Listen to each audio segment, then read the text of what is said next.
Non, il n'a rien compris au texte, manifestement. Il faut me dire Rouletabille. Les dictées que fait Cécile Reverret ne sont plus au programme. Elles sont à la discrétion des enseignants. L'exercice ayant été jugé trop rébarbatif. Plus de dictées, de la grammaire que l'on observe, quid des rédactions devenues exercices d'expression écrite. Là, c'est une copie, ça va faire à peu près une trentaine de fautes. Un coup d'œil sur le passé donne parfois quelques indices. Comparaison entre des copies du primaire des années 50 et une classe de 6e d'aujourd'hui.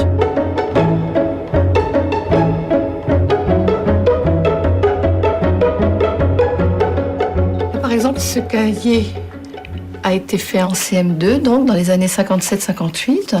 Les notes ne sont pas très bonnes. Il s'agit de raconter, elle est bien amusante, notre petite chatte Bellem. La copine n'a eu que 6,5 sur 10. Elle aime jouer avec des boules de cotillon. Elle parcourt toute la maison et dès que la boule roule sous un meuble, elle prend un papier qui traîne par terre. Puis, subitement, elle court vers sa jatte de lait et boit. Ensuite, elle fait sa toilette et lèche sa fourrure douce.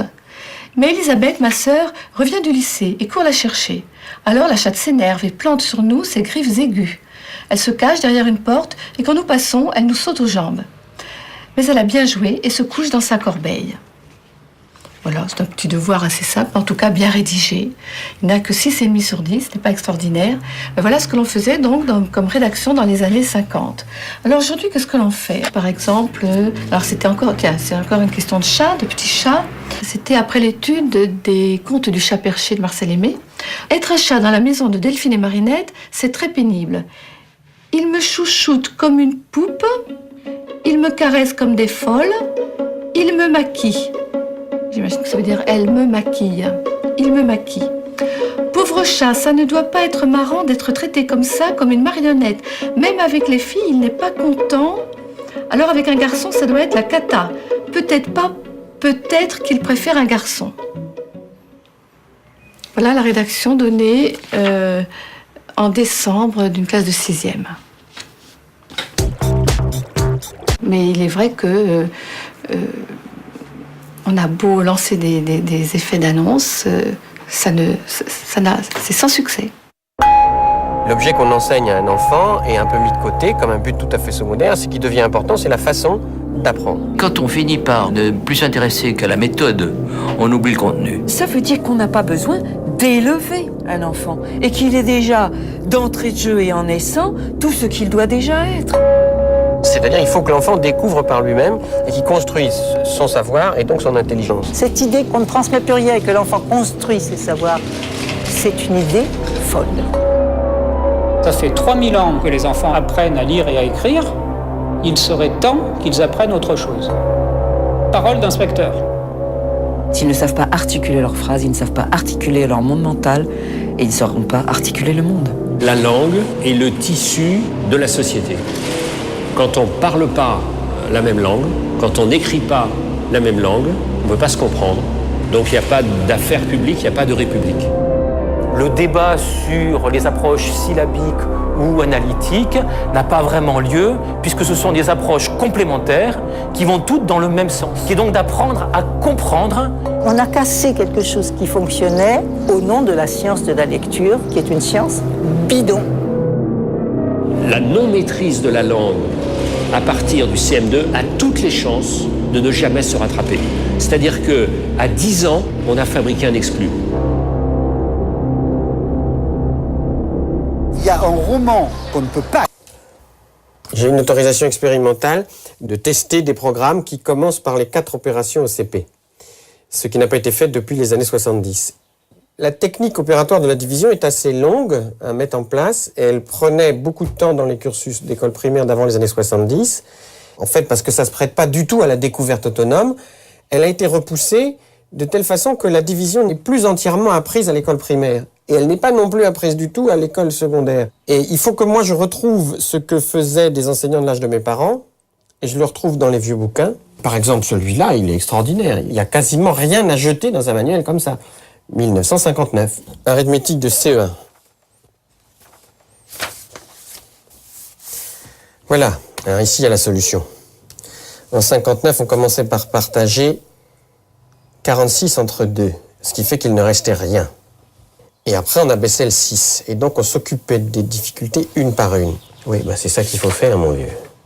Après, on fera un nombre de 3 chiffres. Pour Paul. Pour Pierre. C'est moi qui vais mettre en scène leur découverte. Et ici, ce qu'on va découvrir, c'est que pour partager 46 en 2, d'abord on partage les 4 dizaines, ensuite on partage. Ce qui est finalement très élémentaire, très compréhensible. Et une fois qu'on aura fait ça plusieurs fois, après, on pourra passer au cas où il y aurait un billet de 10 en trop, par exemple, qui resterait. Et donc, c'est moi qui vais, dans une progression extrêmement construite, extrêmement soigneuse, les amener petit à petit à fabriquer un algorithme de la division. Et une fois que je leur ai appris, je leur fais faire tout seul. La démarche actuelle, c'est pas ça. On leur donne 237 € et on leur dit, voilà, il faut que vous les partagiez entre 7 copains. Et on leur donne les euros. Le maître se met à côté en spectateur et il regarde ce qui se passe. Et il essaye d'aiguiller. Alors les gamins se mettent en groupe, ils discutent. Ils sont en CM1, donc ils ont 2 ans de plus. Ils commencent par en enlever 7. Parce qu'on va en donner 7 tout de suite. Et puis après, ils vont encore en enlever 7. Et encore en enlever 7 une fois. Donc par soustraction successive, ils vont finir par arriver à combien de fois on peut prendre 7 dans 237. Et de là, ils vont déduire un algorithme de division qu'ils auront inventé eux. Et donc tout ça va se construire, et c'est ça le constructivisme. Eh bien là, ils ont 7 ans. Alors demain, ils vont faire ça. Ils vont faire 46 divisé par 2. Voilà, c'est tout. On n'en fera pas plus. Et donc, moi, je leur apporte très soigneusement un algorithme de millénaire qui est la culture de l'humanité, qui n'est plus transmise. Voilà l'histoire. C'est bien lourd, et pour Nicolas, tout va dans un petit carton. Les méthodes qui fonctionnent dans le village de Médréac n'ont rien de dangereusement réactionnaire. Elles sont simples et donnent de bons résultats. Pourquoi ces méthodes efficaces ne sont-elles pas appliquées à plus grande échelle ? C'est pas possible qu'une institution dysfonctionne à ce point-là sans s'en rendre compte. Il y a des précédents, ça s'appelle les crises d'état-major. L'éducation nationale vit principalement une crise d'état-major. Robien, il a essayé d'imposer des méthodes efficaces. Il dit quoi, méthode de lecture? Mais enfin, il faut faire b.a.-ba. Et arrive le moment de rédiger. Et pour rédiger, il s'adresse aux gens qui rédigent d'habitude au ministère. 2 bureaux en dessous de lui, ses ennemis commencent. Et ça donne quoi? Pour apprendre à lire, alors arrêtez, c'est là-dedans, c'est le dernier truc sorti. Pour apprendre à lire, on utilise 2 types d'approches complémentaires. Analyse de mots entiers en unités plus petites référées à des connaissances déjà acquises. C'est la méthode globale, ça, messieurs. C'est la définition de la méthode globale.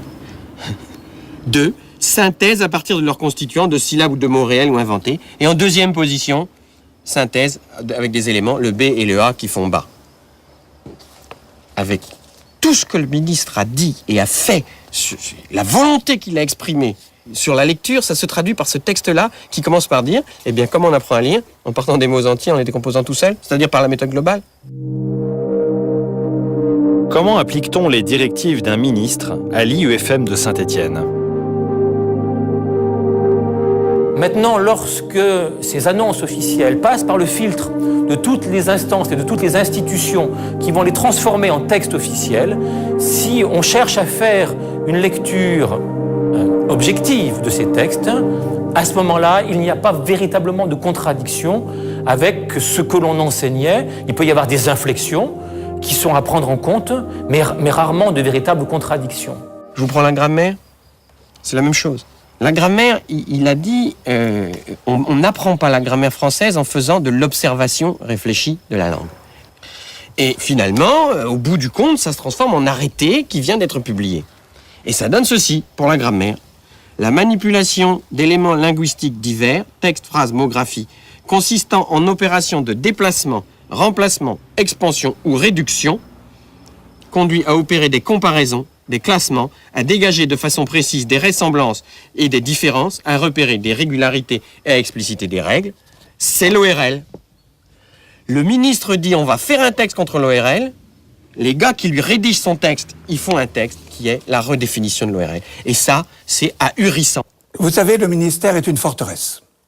Alors, que le ministre, son cabinet, etc., essaient d'intervenir, bien entendu, mais ils ne peuvent pas faire grand-chose.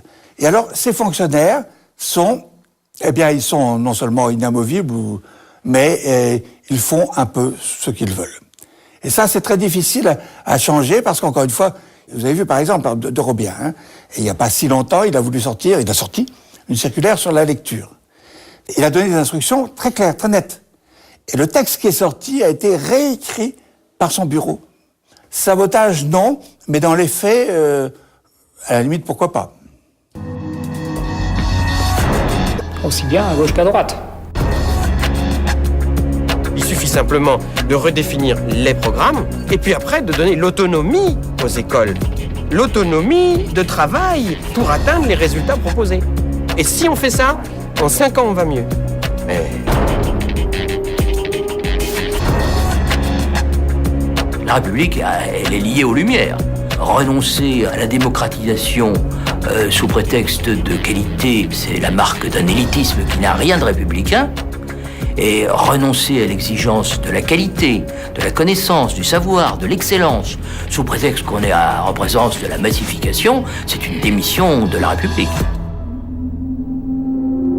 Jamais un politique ne prendra une décision dont pourra bénéficier éventuellement son successeur, son ennemi politique, parce que lui vit sur le temps du mandat, alors que l'éducation vit sur le temps de l'histoire.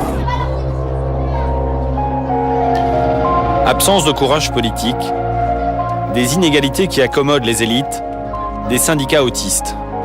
L'école publique serait-elle finalement devenue une vaste loterie où le seul ticket gagnant pour les parents est celui qui permet à leurs enfants de rencontrer le bon maître? En attendant, le secteur privé explose. Plus que jamais, l'éducation nationale a besoin d'être soignée.